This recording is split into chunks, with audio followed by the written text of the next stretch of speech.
धरती पर उसका नाम रखा गया फ्लोरेंस नाइटिंगेल, जैसे कोई फरिश्ता उतरा हो जमीन पर। बिल्कुल अनकही, अनदेखी, लेकिन सबसे अनमोल।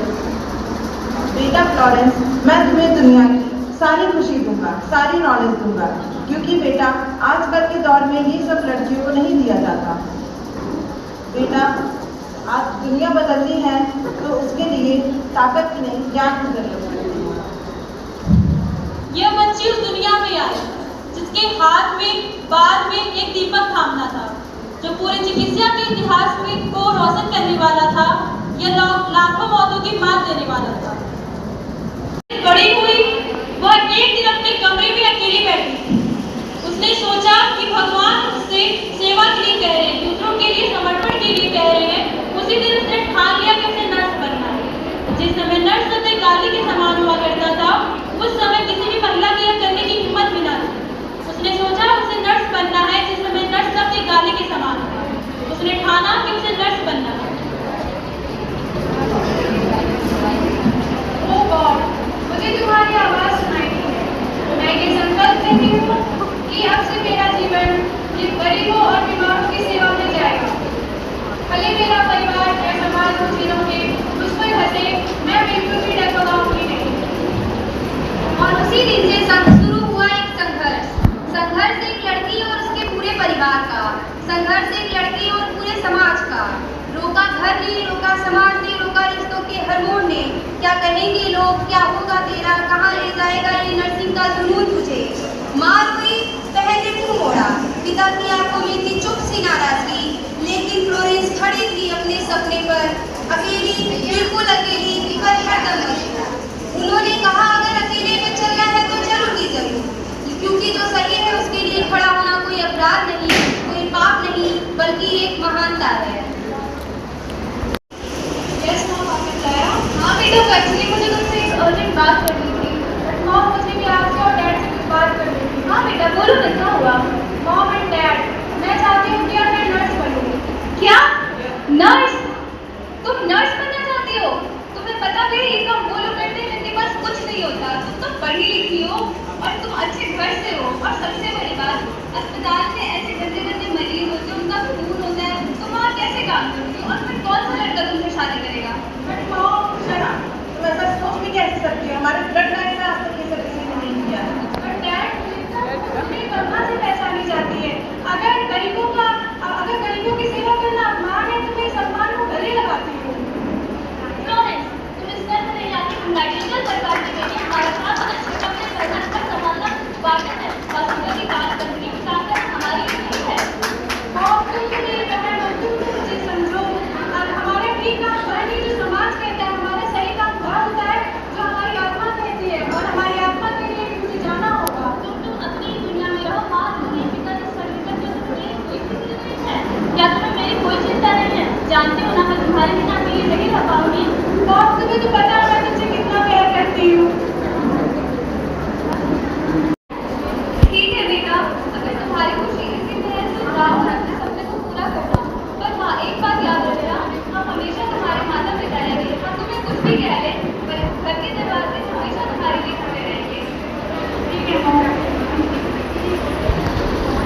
फिर आया, अपने हॉस्पिटल्स में मर रहे थे, वो भी गंदगी, भूख, संकट से, और अपने बेसहारा भावों से। फ्लोरेंस को एक पत्र लिखा। उस पत्र में लिखा था, फ्लोरेंस, क्या आप आ सकती हैं यहाँ पे, क्योंकि हमें आपकी बेइंतहा जरूरत है। तो फ्लोरेंस बिना कुछ सोचे समझे बस एक जवाब देती हैं, हाँ मैं जरूर जाऊंगी, जहाँ दर्द है वहाँ मेरा घर है।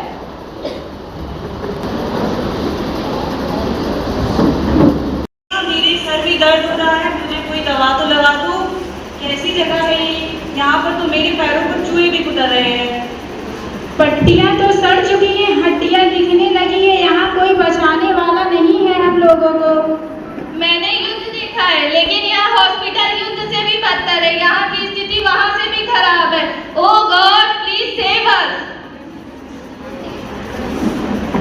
बस बहुत हो चुका, यहाँ से अब सब मैं संभालूंगी। फ्लोरेंस ने जब वहाँ की हालत देखी तो उनके पैरों तले से जैसे जमीन खसक गई हो। उन्होंने देखा कि वहाँ 10,000 सैनिकों में से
मेरा संकल्प बिल्कुल भी नहीं।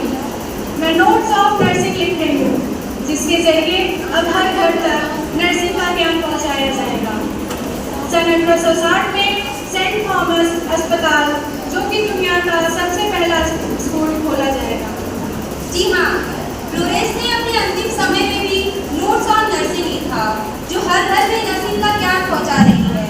और सन 1808, हाँ इसी उम्र में उन्होंने सेंट थॉमस हॉस्पिटल का पहला नर्सिंग स्कूल खोला, जहाँ से दुनिया की करोड़ों प्रशिक्षित नर्सें आज निकलकर रात दिन मरीजों की सेवा कर रही हैं।